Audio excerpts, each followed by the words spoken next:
Hello everyone, welcome to Gyanshree classes. So guys, हम शुरू करने जा रहे हैं एक नया बैच असिस्टेंट टीचर, जो वेस्ट बंगाल में 11th एंड 12th के लिए एजुकेशन सब्जेक्ट के लिए मैं आपको पढ़ाने जा रही हूँ। तो इसका जो बैच है वो आपका जुलाई में स्टार्ट हो जाएगा।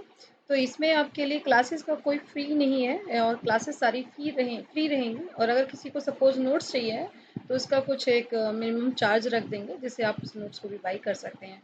तो चलिए देखते हैं सबसे पहले उसका सिलेबस क्या होगा। डेली इसकी एक क्लास होगी और उस क्लास में आपको सारी चीज़ों को पढ़ाया जाएगा। पहले हम आपको यहाँ पर टॉपिक पढ़ाएंगे, कंसेप्ट पढ़ाएंगे, उसके बाद उसके डाउट सेशन को लाइव लिया जाएगा। तो चलिए देखते हैं यहाँ पर कि किस किस तरह का यहाँ पर सिलेबस है और सिलेबस से कैसे पढ़ना है। तो यहाँ पर गाइस टोटल 10 यूनिट है। तो आप यहाँ पे देखेंगे कि सबसे पहला जो पार्ट है फिलोसफिकल फाउंडेशन ऑफ एजुकेशन। तो हमें क्या करना है कि फिलोसफिकल फाउंडेशन में मैं आपको सबसे पहले ये जो है पार्ट ए और पार्ट बी को दो क्लासेस में आपको 4 क्लासेस लगभग इसमें मैं आपको ये चीज़ों को डिटेल में पढ़ाऊंगी। ठीक है, पढ़ाने के बाद आपको क्या करना होगा कि उसको याद करना है, उसका नोट्स बनाना है और सब आप नोट्स को बाई भी कर सकते हैं। देन हम साइकोलॉजिकल फाउंडेशन ऑफ एजुकेशन को पढ़ेंगे। तो बेस्ट होगा कि आप या तो इसकी इसमें से जो पार्ट ए है और पार्ट बी है, इनकी कुछ की आप किताबें ज़रूर ले लें। कुछ बुक्स परचेज कर सकते हैं और आप लोगों के पास भी होंगी यूजीसी नेट में जो आप बुक्स पढ़ते आए हैं, उन्हीं बुक्स को आप पढ़िएगा। कोई अलग से बुक लेने की ज़रूरत नहीं है, क्योंकि मैं सारा आपको यहाँ पे कवर करके दे रही हूँ। इसके अलावा यहाँ पे sociological foundation of education unit 3 है। एंड फोर्थ पार्ट है आपका historical foundation of education. Then है फिफ्थ पार्ट है आपका इंडियन एजुकेशन सिस्टम का डेवलपमेंट कैसे हुआ।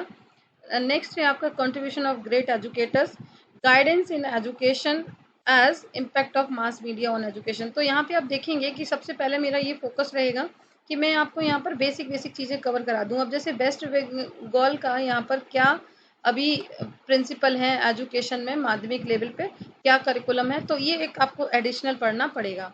एक चीज़ मैं जो आपसे कहूँगी कि लास्ट में यहाँ पर जो भी वेस्ट बंगाल से रिलेटेड चीज़ें हैं, है ना, वो आप अपने लेवल पे भी कवर करने की कोशिश करिएगा।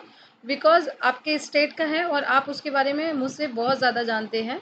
तो अपनी स्टेट को ध्यान में रखते हुए उस चीज़ों को कोई भी एक सिंपल बुक ले लो, उसको कंटिन्यूस पढ़ना शुरू कर दो जो आपकी स्टेट से रिलेटेड हो।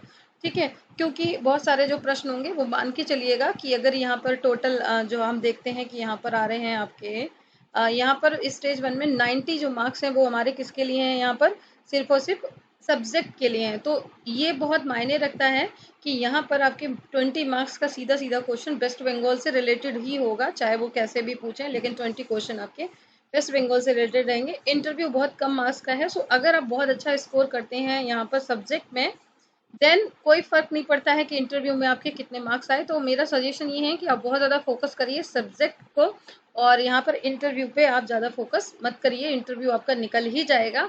मेन चीज़ ये है कि आप ज़्यादा से ज़्यादा इस सब्जेक्ट, यानी सब्जेक्ट का मतलब है यहाँ पर सिलेबस, तो इस सिलेबस को ध्यान में रखें। तो मैं आपको सारी चीज़ें कराऊंगी, इवन वेस्ट बंगाल का भी कराऊंगी, लेकिन आपको खुद से भी थोड़ा सा वेस्ट बंगाल के बारे में अभी से पढ़ना चाहिए। ठीक है, जे इंग्लिश मीडियम, अगर आपका मीडियम इंग्लिश है, देन जेसी अग्रवाल की जो बुक्स हैं वो काफ़ी बढ़िया हैं। तो जेसी अग्रवाल की किताबें आप ले लीजिएगा, जो जिससे आपका पार्ट ए, पार्ट बी, है ना, जो आपका यूनिट 1 है, यूनिट 2 है, यूनिट 3 है, इवन ये सारे जो चीज़ें हैं वो कवर हो जाएंगी। तो इतना ही आपको अपने आप से करना है, बाकी सारी चीज़ें मैं आपको करा ही दूंगी। तो उसको लेके आपको कोई टेंशन नहीं होनी चाहिए। छोटे छोटे इसके वीडियोस भी बनाएंगे जहाँ पे ज़रूरत होगी, और इसके लिए मैं आपको अलग से स्टैटिक्स भी पढ़ाऊंगी। इसके अलावा अगर किसी का कोई क्वेरी है, कोई क्वेश्चन है, तो डेफिनेटली बता दें। और मैंने इसका ग्रुप बना दिया है व्हाट्सएप पे, उस ग्रुप का मैं लिंक यहाँ पर चैटिंग में दे दूंगी, तो उसको आप ज्वाइन कर लीजिएगा। हालांकि उसमें फुल होने वाला ही है वो, और ये फ्री ऑफ कॉस्ट बैच रहेगा। अब चूंकि नोट्स का कुछ चार्ज रख दूंगी जिससे सभी लोग उसको पे कर सकें, 500 या 700, 1000, लेट मी चेक कि कितना उसमें एफर्ट पड़ता है।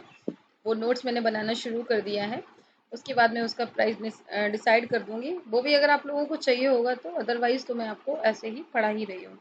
ठीक है guys, okay, thank you so much and wish you all the best. इससे रिलेटेड कोई क्वेश्चन है तो प्लीज़ डेफिनेटली आप लोग पूछ सकते हैं।